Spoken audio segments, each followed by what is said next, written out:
Welcome to Self-Funded. I'm your host, Chrissie. 10 years ago, starting a business around yourself was something reserved for celebrities. Today, professionals everywhere are breaking away from the 9-to-5 and building businesses around their own experience and expertise.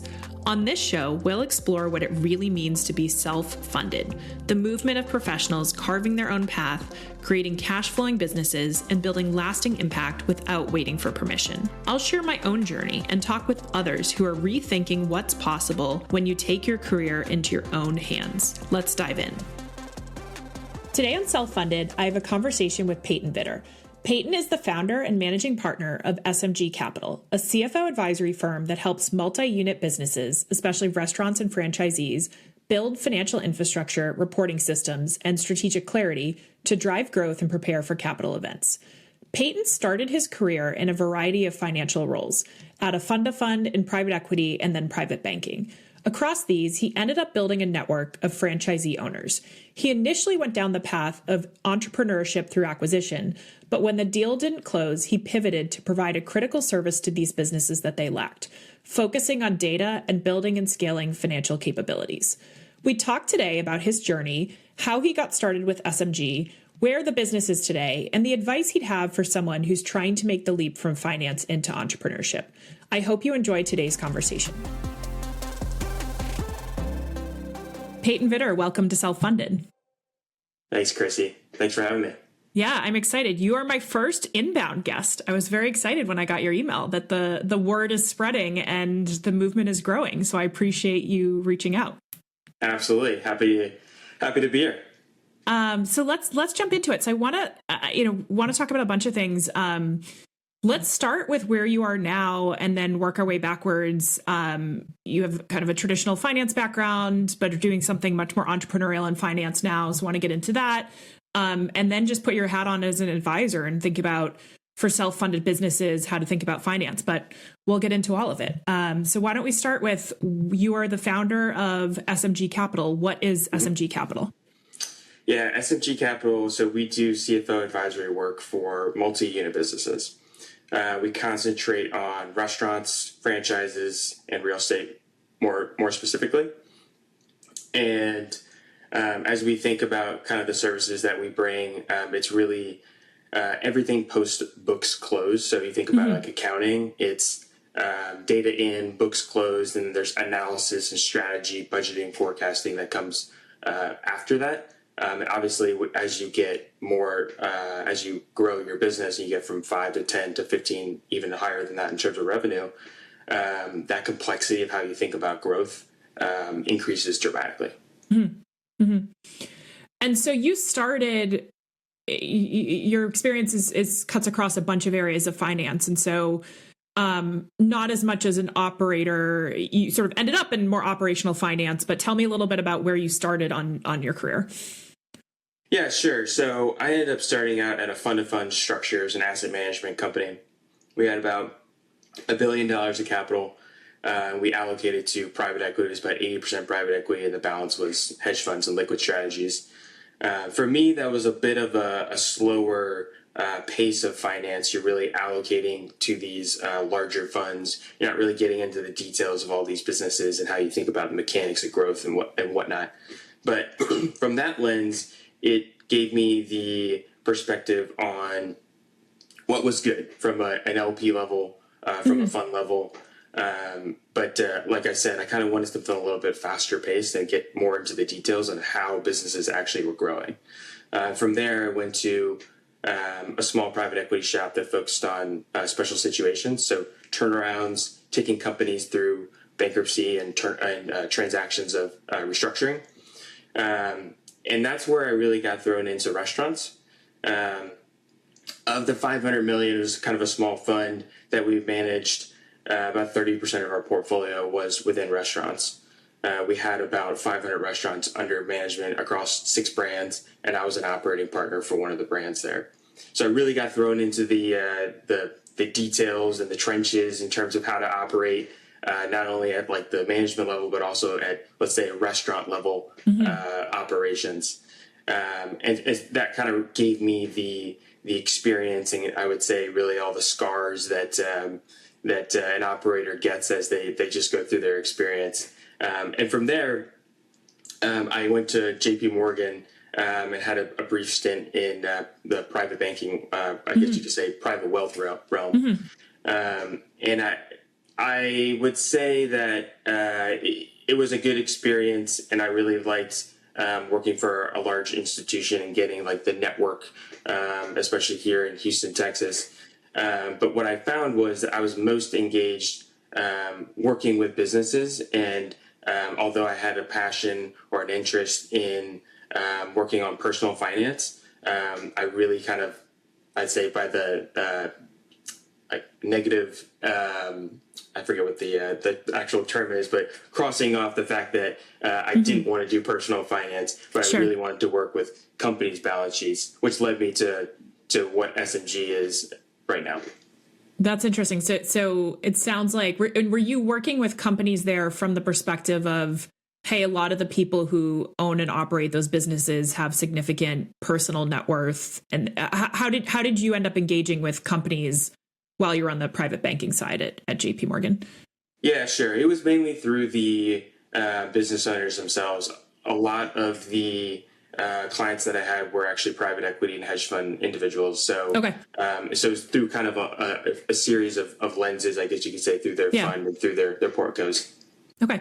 So it sounds like you had a pretty robust background across a bunch of different sectors. And, you know, for folks who are listening who are not as familiar with the intricacies of the financial services world, I want to kind of take a step back and say, like, okay, so you were first taking capital and putting it into funds, which then the funds are directly investing in some of these businesses. When you join the PE fund, you end up kind of jumping to that side.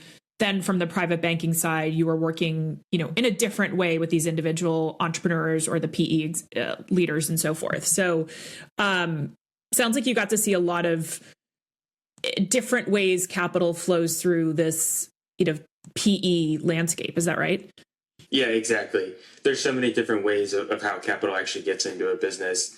And I would say nowadays it's more and more in private equity, as private equity is, especially at the smaller end of the range.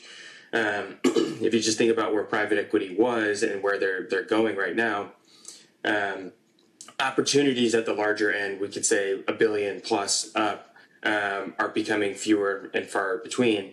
And private equity is now going down into the lower middle market and even lower market. There was an article maybe 4 or 5 years ago in the Wall Street Journal that said private equity wants to wash your car. Yeah, I think I remember reading this article actually. Yeah. Yeah, so it's interesting, the dynamic.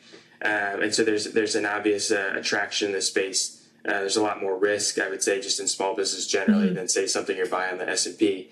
But there's so many different ways to look at this, and I think being in this type of space where private equity is getting into is very attractive. Yeah, and I think at the same time, it's opened a lot of opportunity up on the services side, which we'll talk about because that's, you know, how you are engaging now. So tell me a little bit about, you know, your journey. Okay, private banking. Obviously, you had the chops and the experience to sort of do an FP&A / CFO role within some of these companies, but that is a very different way to function, or different model. Tell me a little bit about the transition there and how you went from private banking into kind of building this services business that really supports some of those entrepreneurs and businesses that you engaged with. Yeah, sure. So coming out of JP, the push, I guess you could say, coming out of there was to acquire a territory and several different franchises within a specific brand at once. So it was, in a way, you could say like a ETA, entrepreneurship through acquisition or a search fund type of model. Luckily, and I'll say luckily, that deal fell through. And I say that because if you think about just like the franchise landscape, there's 4,000 plus brands out there in the United States alone. And within those, a lot of brands have a cycle, especially in the restaurant industry, where it's either a fad or just a growth curve that they go from 5 to 10 to 100 units to 1,000 units. At some point, there becomes saturation, and the economics change drastically for a franchisee versus a franchisor and the type of operators who want to be in those different types of brands. I believe the brand that I was going after is now kind of hitting this point where it's getting a little bit more saturated, and it makes sense to be an operator in this space if you're much larger as opposed to, let's say, operating 5 to 10 locations. Mm-hmm. Mm-hmm. Yeah, as you're talking, I'm thinking about is it Crumble? Is that the cookie Crumble business? Cookies? Yeah. I remember there's a couple that opened near where I live, and I remember like one of the local media platforms, profiled the franchisors, right? Franchisees. And I think they only own 1 or 2 locations, and I don't know. I'm not a food. I'm not in the business of food as you are. But my guess is that's probably more on the fad side of things. So especially when you see the caloric intake. Yeah, it's hard to believe. I mean, there's some brands that probably won't ever go away, and I think you could name them off the top of your head. But like Chick-fil-A, for instance, and part of that is also because of the structure of how franchisors strike agreements with their franchisees. But I would consider Crumble more fatty than anything, but no pun intended there. Yes. But we'll see. Time will tell. Of course, yeah. No, it's a really interesting space, and so you got into it through the perspective of, hey, maybe you buy buy one of these businesses that has multiple locations, and you're buying out the franchisee there. How did you then pivot to providing more of the services? Tell me a little bit about that journey. Yeah, sure. So after that deal fell through, I kind of thought about what's next. And I knocked on a bunch of doors of business owners, similar to how like a search fund is doing it. And I got a lot of, we're not ready to sell right now, maybe later, but we could use help with XYZ. And as I did that more and more, I came across businesses that really just kind of had the common theme of they needed help on, we'll say like the data side of accounting / FP&A / finance and strategy generally. So after a couple conversations, I ended up taking on a few clients from those conversations that I had. And that's what spun up SMG. Did you see that as a business in of itself originally, or was it, hey, you have capacity right now, you're still focused on buying a business, this is something you can do in the interim? Like how are you thinking about the formation of SMG? Yeah, in those early days. Yeah. I mean, I think the goal, like I was saying before, or what I started out coming from JP Morgan, was acquisition and ownership. And I think that still is the goal over time.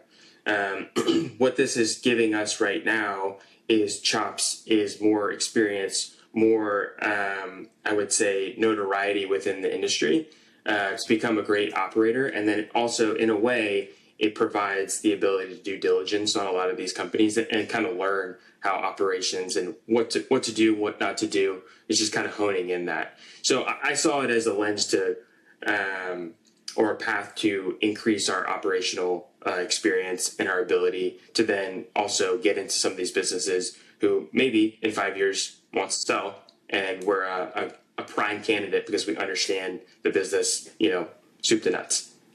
Yeah, I mean, it makes sense. And it's one of the paths I think you see in some of these smaller, lower mid-market, businesses selling, or even just small businesses selling. Often they're selling to an employee. And so in some ways, you guys are positioned, you're not an employee, but you're a partner, and, you already have a relationship. And so it's sort of as a natural conversation to have if and when, any of your customers would be looking to sell.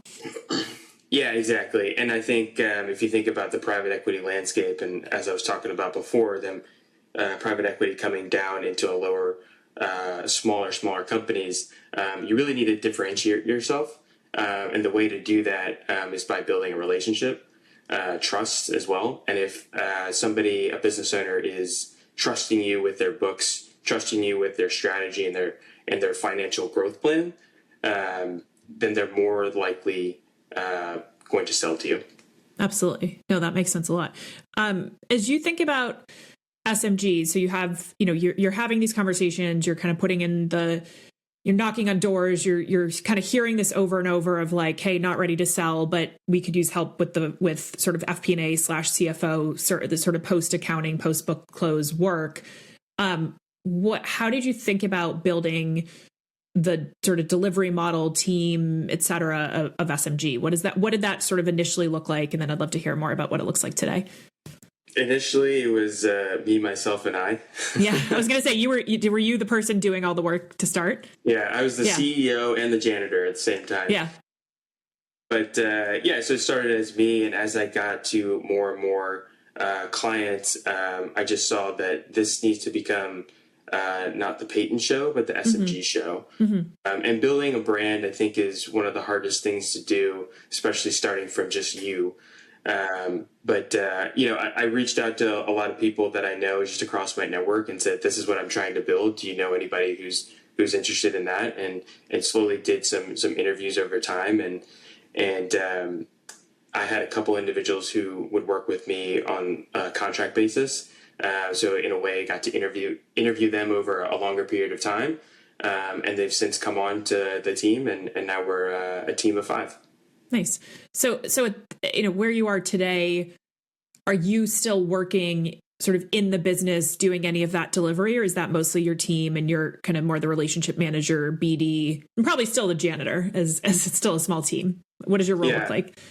Yeah, my role is still very multifaceted. So I currently sit as CFO of a real estate company, do construction, property management, et cetera. And so that's one of our largest clients, and I handle a lot of that, and that takes up the majority of my time. When it comes to developing the brand, I would say I'm providing the strategy, and then the team is helping me execute to go deliver whatever it might be, the initiative, marketing, how we think about just administration around the brand.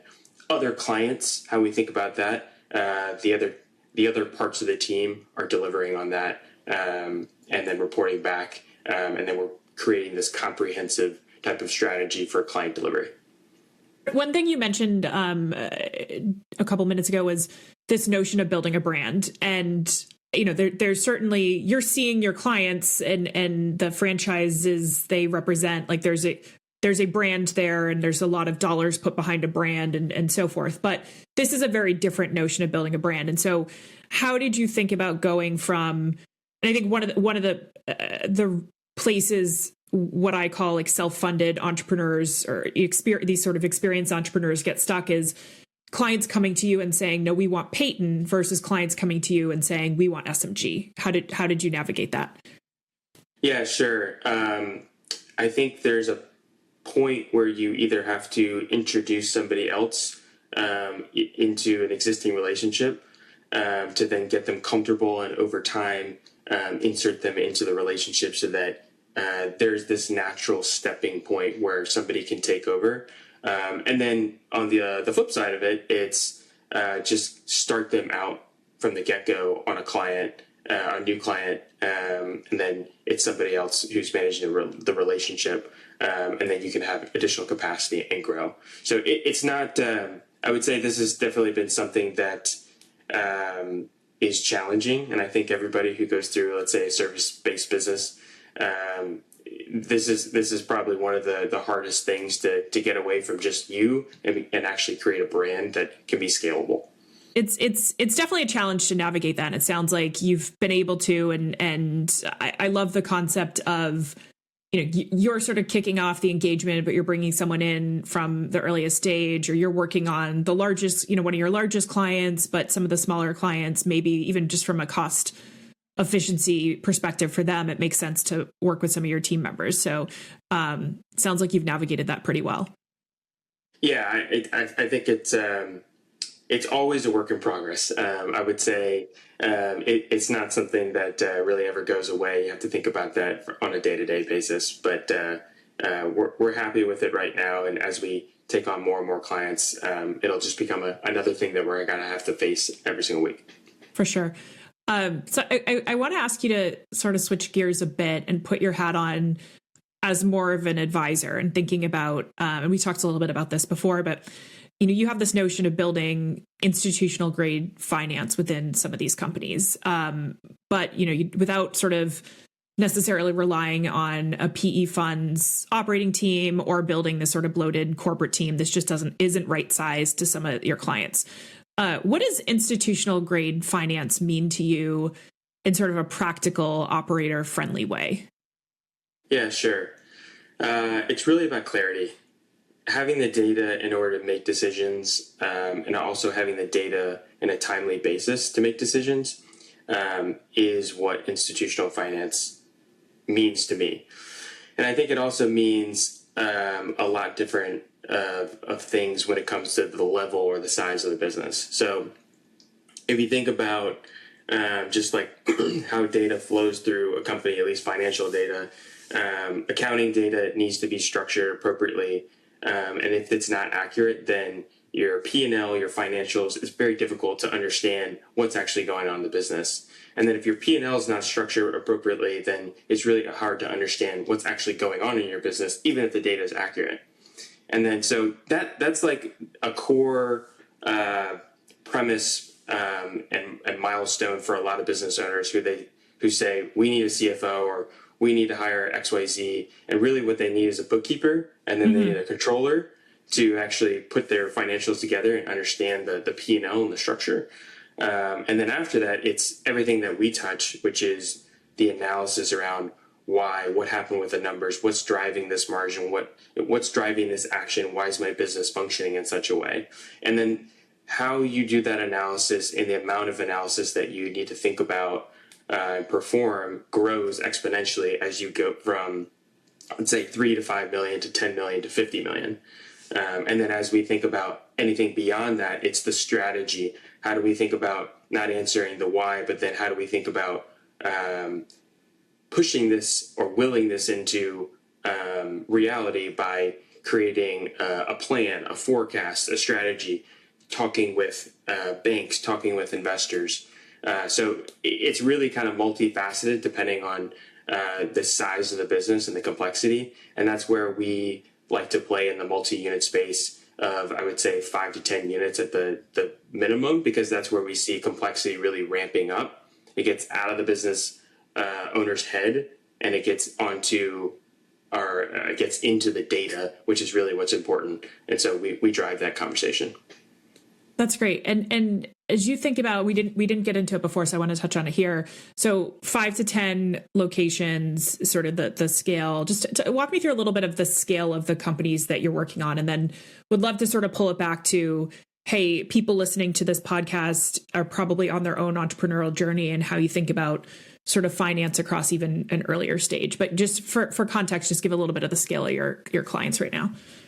Yeah, sure. So when it comes to the sizes, we generally work with businesses in the $10 to $100 million revenue space. So that equates to 5 to 10 units and up to maybe 50 or 60 units, depending on what the AUV is, average unit volume. We've worked with smaller 1, 2, 3 type of units, trying to scale, trying to grow a brand or their footprint within a brand. But we've also worked with businesses much higher than 100 million in revenue. So today we, as I mentioned before, the real estate company, property management group with over 2,000 units that they manage. We also have another client that we work with that has more than 200 units of a QSR brand. So we have a variety of different type of businesses we have worked with and we are working with. And so just the problems are all the same. They grow in complexity if it's 5 to 10 units versus 100, but it's the same problem. Yeah. I as you're talking, I'm thinking a totally random analogy, but I had a former boss who used to say, in terms of being a parent, like bigger kids, bigger problems. And I feel like it's almost the same of what you're talking about. If like the problems don't go away, as you scale up, if anything, maybe they become even bigger because you didn't necessarily put in the processes and procedures and systems initially. Is that right?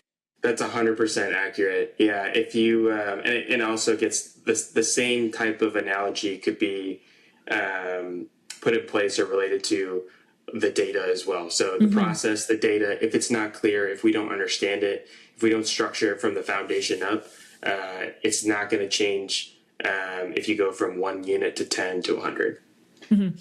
So how have you thought about even some of those scale up lessons in your own business? And particularly, you don't work with service businesses, but you are a services business. And so how do you even think about translating some of the lessons around data and putting sort of the right processes and procedures into place early on to like your own business or someone who's scaling a services business? Sure. Yeah. So for us, it's all about data capture. And now with AI, you can process things so much faster. So we like to have as much data ingestion, as we call it, as possible. So a lot of that ends up being conversations and centralization of all of our information. And we use Notion, we use Gemini to record all of our calls and think about all the strategy that we're going through and the problems our clients have. And it not only helps us just like think through and record and document, but also gives us idea and perspective, because then we can put it through an LLM to help summarize and really kind of pick out some of the ideas that might be key for another client or for growth. I think one of the things you're talking about, which I think is really interesting, is, I think what's really changed with the advent and the just increased popularity of the various LLMs is that data just takes such a different structure. I mean, it's unstructured, frankly. It's free form. And so where you used to have just a huge sample size of individual data points to really analyze something, what you're talking about and what I think makes sense for a lot of sort of service experience entrepreneurs is, hey, every conversation then can be turned into multiple different points of data, and it can be categorized, it can be analyzed in a way that just was never really possible before. So is that sort of what you're doing with your internal data? Yeah, that's exactly right. Creating data now is so easy, especially with conversation and transcribing and the technology that we'll say AI brings to the table. So for services, it's all about thought and strategy, and we leverage that to the most that we can in order to help our clients and help about planning within SMG. So we talked a bit about, okay, your own business, how you've thought about that. You have clients that are kind of across this range, but certainly kind of scale up to 100 million plus, but sort of scale down to 10 million, but even below that if it's a smaller unit size. What do you see that are sort of the common mistakes that you end up coming in? Like what are sort of the common problems that you're trying to solve as an outsourced CFO or FP&A team? Yeah, sure. Lack of process, especially on the accounting and finance side. Lack of process, lack of data understanding. I think a lot of people don't have the ability to actually tell you what's driving, let's say, this line item on the P&L. And then I would also say they don't do a great job of how they think about budgets and forecasting. They think about it once a year and then they put it away and then they never go back and actually reassess or compare to it and then ask the questions why. And at the end of the day, like I was saying, finance, in my opinion, is all about clarity and driving clarity. And so understanding how numbers and actions relate is really the goal. And so you constantly have to go back and forth to understand, we thought this happened. What was the difference and why? Mm-hmm. And related to that, one of the things you talked about was, or you mentioned before we hit record, was this notion of like growth decisions that some of your clients face. Could you talk a little bit about, what you mean by that, what key decision points you see, and then how you guys set your clients up for success on some of those inflection points?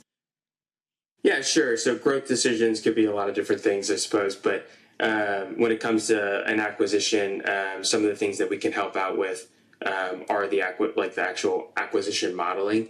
and how that fits in to the business. And as we think about kind of that staged approach to what accounting and finance needs, or the needs within each business, as you start talking about more complex problems, which would be an acquisition or an investment in, let's say, another plant or another business or whatever it might be, the analysis around how that gets folded into a business and the underwriting of it is something that is of paramount, because I've seen so many businesses acquire a business, and then within 2 to 3 years, it was, let's say, buyer's remorse. Mm-hmm. What are you typically seeing there? Like, is it, hey, they didn't totally understand the finances, and sorry, is it, when you're saying buyer's remorse, is it like, hey, someone's coming in net new to this business and they're buying it from the owner? Or are you talking about like, hey, there's a portfolio of assets and they're just they're buying another location? Or what do you mean by that?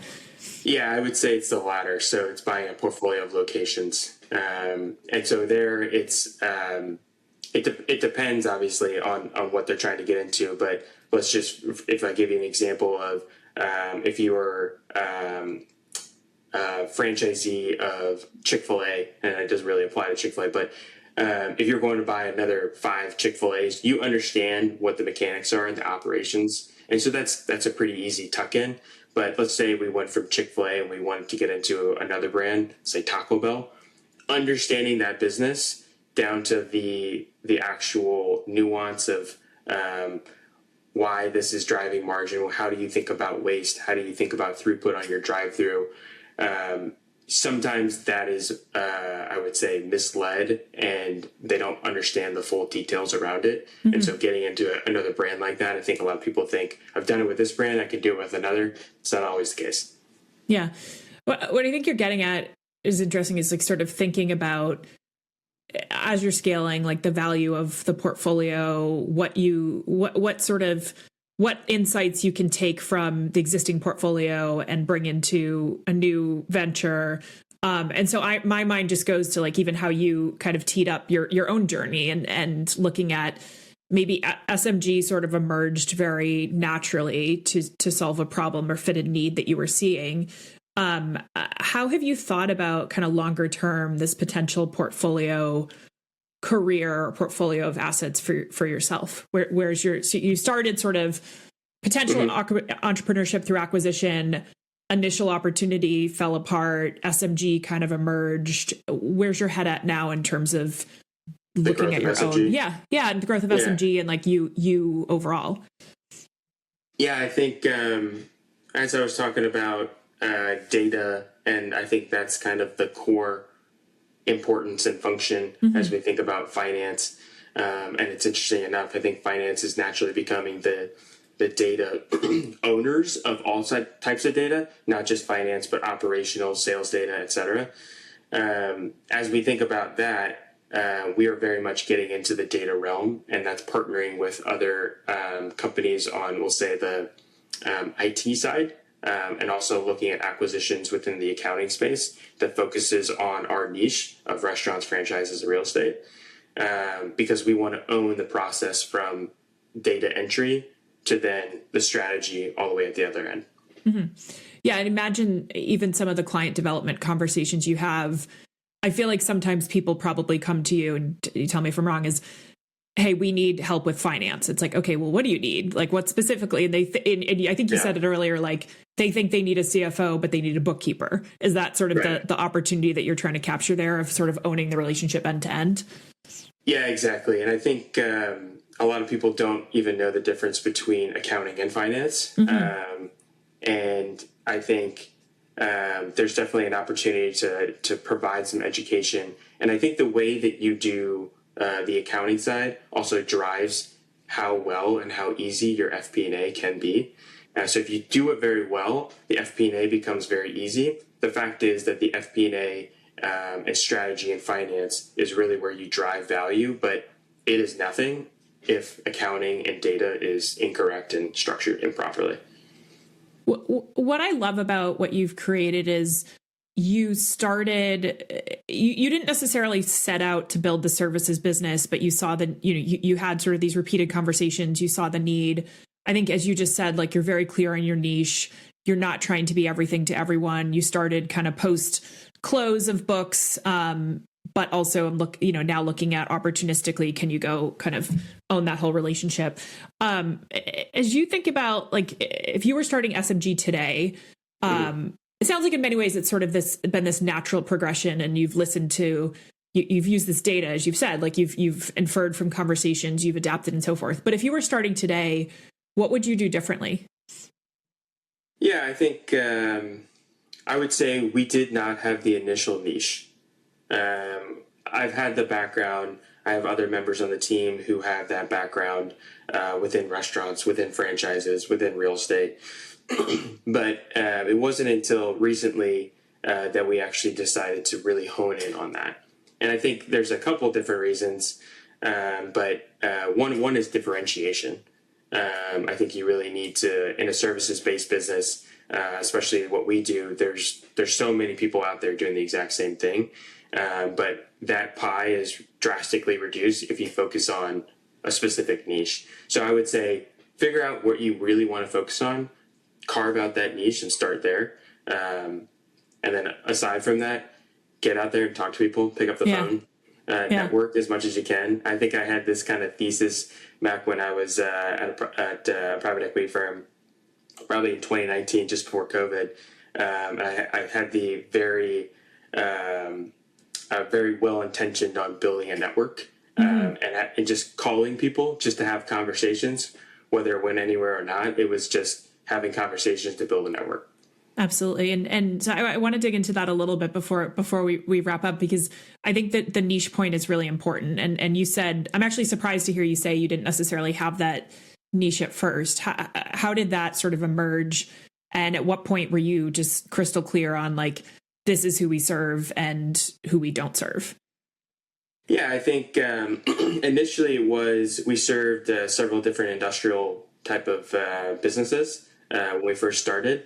And what we saw was we got more calls around people in our network. And then we said, who's in our network? And it was franchise owners, it was real estate, it was restaurateurs. And so we saw that there was definitely a much better opportunity for us to get very deep into that niche than it is to spread across several different industries where most people are trying to do. So getting into that niche, I think, is really becoming a differentiator for us, and then helping us also just focus on marketing as well and how we present ourselves and in placement of the service. I imagine at this point, because you spent the time up front networking, because you had the relationships in the past, and because you've gotten clear in your niche, is most of your business through referral, or how do you think about business development? Yeah, that's exactly right. So it's all, I would say most of it's word of mouth. And again, like, if you think about accounting and finance as a business, it's generally not something, unless maybe you're a startup or something of that type of scale, where you see an email and you click yes and you're signed up. Yeah. It's usually something where you build trust, especially if you're taking over from like a finance or a CFO level. You build trust with a client and a business and an owner. And so having a referral from somebody that we know in a network who they trust us goes miles. Well, it sounds like you've done a lot of the right things in terms of having those conversations, figuring out your niche, starting with yourself, but then building a team. So it's not just you trading your time for money. It's a real business that you're running, and there's a lot of growth opportunity.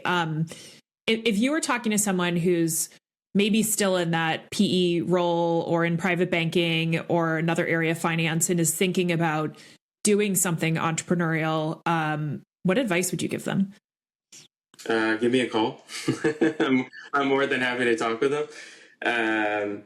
But I would really say go out there and understand, is there demand for what you want to do? And then once you do that, actually knock on the doors and ask the questions. I think there's a lot of opportunity for now, the ability to do things either on the side or while you're working at a business. It's just to kind of kick around the tires and understand exploration. The exploration of whether the demand is there or not. And then again, find really that niche in which you really want to do, and then go right in head first. Very cool. Well, Peyton, thank you so much for joining me. It's been really cool to learn more about your experience and dig into SMG and how you thought about building your business. If people do want to reach out to you, what's the best way for them to find you? Yeah, sure. We can put my LinkedIn in the show notes. Yeah, we'll put it in the show notes. That's probably the best way. Great. Well, thanks again. It's been a great conversation. Appreciate it. Awesome. Thanks, Chrissie. Thanks for listening to Self-Funded. If you enjoyed today's episode, be sure to follow the show wherever you're listening so you don't miss what's coming next. I'd also love for you to leave a review and share what you're most excited about on your own self-funded journey. And if you want to go deeper, check out my Substack. You'll find the link below. Until next time, keep carving your own path.